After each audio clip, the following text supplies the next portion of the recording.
এয়া 1 পিচ মই মাইক্ৰ অভেনত বনোৱা আৰু এই 3 পিচ মই গেছত বনোৱা খাবলৈ একেই হোৱাত এতিয়া মই গৰমে গৰমে অকণমান চাট মছলা ইয়াতে ছটিয়াই দিম হেল্ল' ফ্ৰেণ্ডছ আজি মই এয়া তন্দুৰী চিকেন বনালোঁ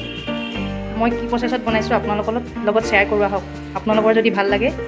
লাইক শ্বেয়াৰ কমেণ্ট কৰিব আৰু লগতে মোৰ চেনেলটো যদি নতুন হয় প্লিজ ছাবস্ক্ৰাইব কৰিব মই এয়া এটা বাতি লৈ ইয়াতে 2 চামুচ দৈ দিছোঁ 1 চামুচ মই এয়া ৰেড চিলি পাউডাৰ দিছোঁ 1 চামুচ মই এয়া জিৰা আধা চামুচ মই এয়া হালধি গুড়ি দিছোঁ আধা চামুচ মই এয়া ধনিয়া পাউডাৰ 1 চামুচ মই এয়া আদা নহৰু পেষ্ট দিছোঁ আৰু এয়া আধা চামুচ মই সোৱাদ অনুসৰি নিমখ দিছোঁ এতিয়া মই মছলাখিনি ভালদৰে মিহলাই ল'ম আৰু কালাৰটো ভাল হ'বৰ বাবে মই ইয়াতে অলপ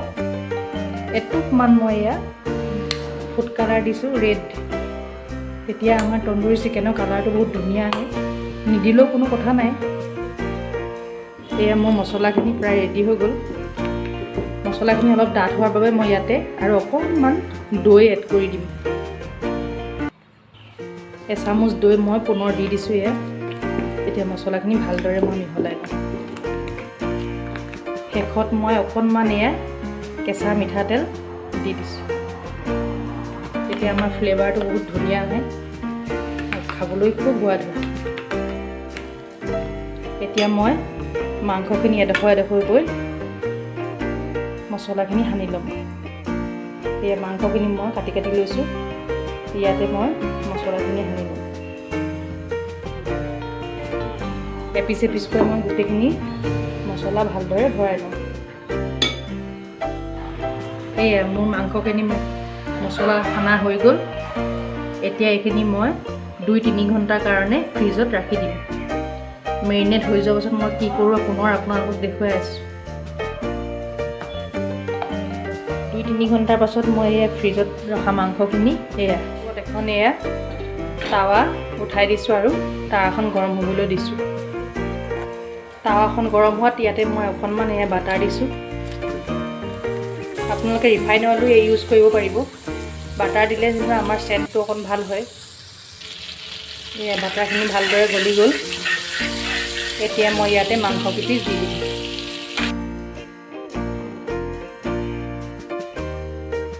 গেছৰ ফ্লেমটো মই মিডিয়াম কৰি ৰাখি দিছোঁ আৰু এইখিনি আমি লৰাই নাথাকোঁ 5-10 মিনিট পাছতহে মই এইখিনি হিলটো কৰি দিম লৰাই থাকিলে আমাৰ ওপৰৰ মছলাখিনি এৰাই যাব সেয়েহে মই লৰাই নাথাকোঁ 5 মিনিটৰ পাছত মাত্ৰ এবাৰ লৰাই দিম আকৌ পুনৰ 5 মিনিট হৈ গ'ল এতিয়া মই মাংস পিচ ৰুটি কৰি দিম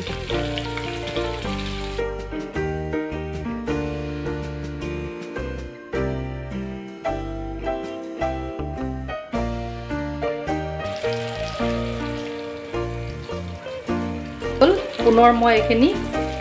ৰুটি কৰি দিওঁ এয়া এইখিনি হৈ গ'ল এতিয়া তন্দুৰী ফ্লেভাৰ আহিবৰ বাবে মই কি কৰোঁ আপোনালোকক দেখুৱাই আছোঁ মই প্ৰথমে কেইপিচমান এয়া গেছত দিম আৰু বাকী কেইপিচ মই মাইক্ৰ অভেনত দিম এয়া 3 পিচ মই গেছত এনেদৰে দি দিছোঁ আৰু বাকীখিনি মই মাইক্ৰ অভেনত দি দিম তেতিয়া আমাৰ একদম ধুনীয়া এটা গোন্ধ ওলাব খাবলৈ খুবেই টেষ্টি হ'ব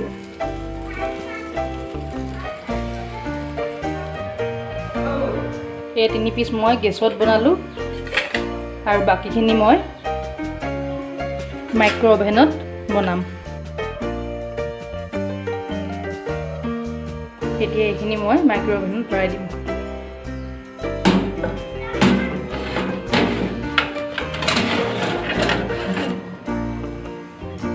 এইখিনি মই 10 মিনিটৰ কাৰণে মাইক্ৰ অভেনত দি দিলোঁ এয়া 1 পিচ মই মাইক্ৰ অভেনত বনোৱা